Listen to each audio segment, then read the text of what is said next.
interesting piece today in the Washington Post. Thank you for being here tonight. So here with more, Jason Chaffetz, the former House Oversight Committee chairman and Fox News contributor, and Andy Puzder, former CEO of CKE Restaurants and author of The Capitalist Comeback, The Trump Boom and the Left's Plot to Stop It, and Robert Wolf, former economic advisor to President Obama and a Fox News contributor. Gentlemen, welcome to all of you. Great to have you all here. This was a very interesting, we keep drilling down on some of the things that he said in the town hall the other night because there was a lot there. And when you watch this moment, when we asked people, Brett asked them if they could raise their hands if they get their insurance at work, and you'll see what happened next. Watch this.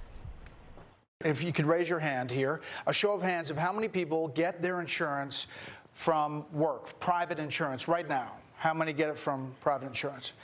Okay, now of those, how many are willing to transition to what the senator says, a government-run system?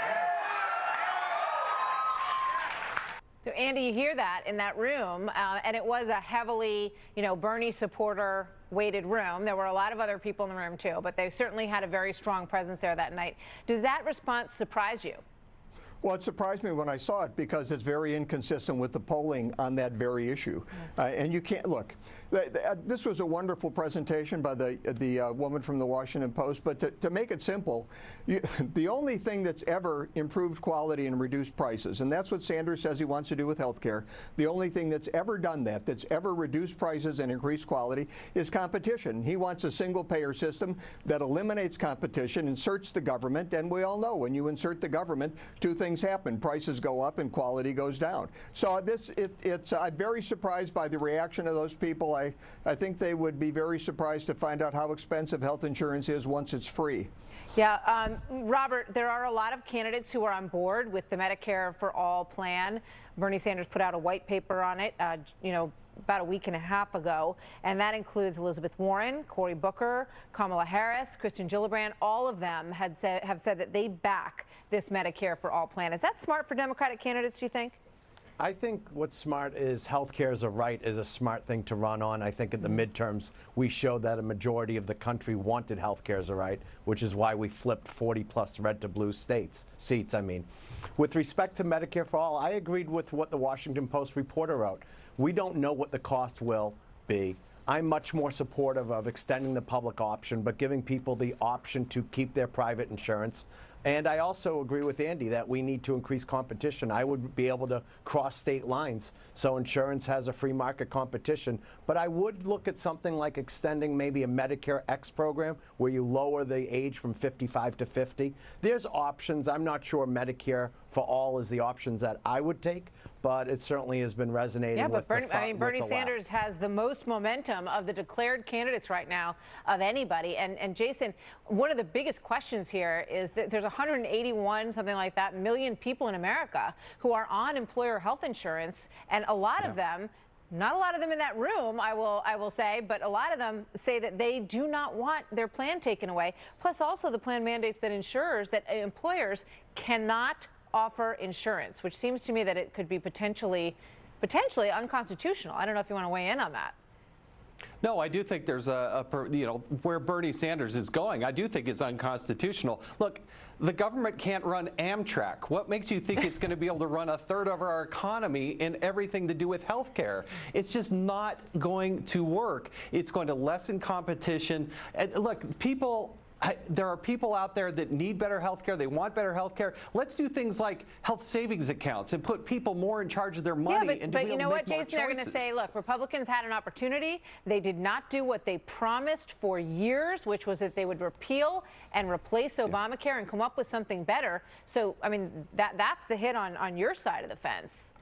Oh, hey, no doubt about it. Republicans have been pathetic and inconsistent in their messaging. They should have taken care of the pre-existing conditions earlier. They should have addressed getting rid of the individual mandate earlier, although they did do it. I'm proud of the fact that they actually got that passed. But there needs to be a consistent sort of 3 to 5 point plan that every Republican in the country is talking about. And right now, other than the president, it's very I feel like I've been hearing that since before the midterms. Andy Puzder, Puzder, you know, Bernie Sanders basically said that all the think tanks that come up with all these numbers that say his plan won't work, that they all are partisan, you know, that they're all being basically supported by people who are against him. You are a number cruncher, a businessman, someone who has run a ton of fast food restaurants across this country. Tell me what you think about that. Well, I think, first of all, you know, the Washington Post isn't exactly a partisan Republican publication, and they, you know, this young lady that was just on was talking about how expensive this was going to be. So I think he's trying to defer attention away from the substance of what these think tanks come up with and divert it to something that he can address, which is politics. So I think that's absolutely wrong. Yeah. But you can look at Singapore. Singapore has a very competitive healthcare system. They list doctors, they rank them like Uber drivers are ranked. They have to publish their pricing. They have health savings accounts, and they have the lowest percentage of GDP spent on healthcare and the best healthcare results in the world. It can be done. It can be done. I want to ask you guys about something with regard to charity, because as we're getting all of these tax reports in from different candidates, you get to see how much they give. And it is interesting to see how much some of the Democrats who have filed their tax returns, and they would be the first to point out that President Trump has not filed his, so we can't put up the number on the screen of what he has. But Beto O'Rourke gave 0.3% of his income in donations to charity, and you know, sort of most of them, Kamala Harris, are in sort of like the 1.5% range. When you look at Elizabeth Warren, she gave $50,000. She's probably the biggest in the group. You know, Robert, I know that you might think it's unfair to talk about this, but why? Well, I don't think it's unfair to talk about. I think that my view is we shouldn't judge what someone gives, because some people give money and some people give time. I know plenty of people that were doing mentoring and Big Brother, Big Sister, and not everyone gives money. So, and also, you know, it's a little strange that they're talking about the Democrats' charity, because I believe the Southern District of New York shut down the Trump Foundation. So it's, you know, I think that and I didn't judge the president while they were talking about his charity. So my view is I don't really think it's an issue. Yeah, you did. And yeah, you did. Yeah, you did. You might have criticized a little bit. No, I mean, it's completely fair. It's a totally fair point. Here's Bernie talking about his donations to charity. It's just interesting when you talk about people who want to, you know, take a lot more tax dollars away from everybody, but then when they are given an opportunity to support people voluntarily, they are not necessarily taking full advantage of that. That's all I'm saying. Watch this. A lot of millionaires and billionaires give a ton to charity. You gave 3.4%. Yeah. My wife and I do give money to charity, all right? And we're proud to do what we did. There are others, you're quite right. There are people, Gates Foundation, do a phenomenal job. We do what we do. I mean, that's the question. When it comes to charity and when it comes to the government and what the government should provide for people, Jason, there are very different concepts on that, it appears, between the two parties.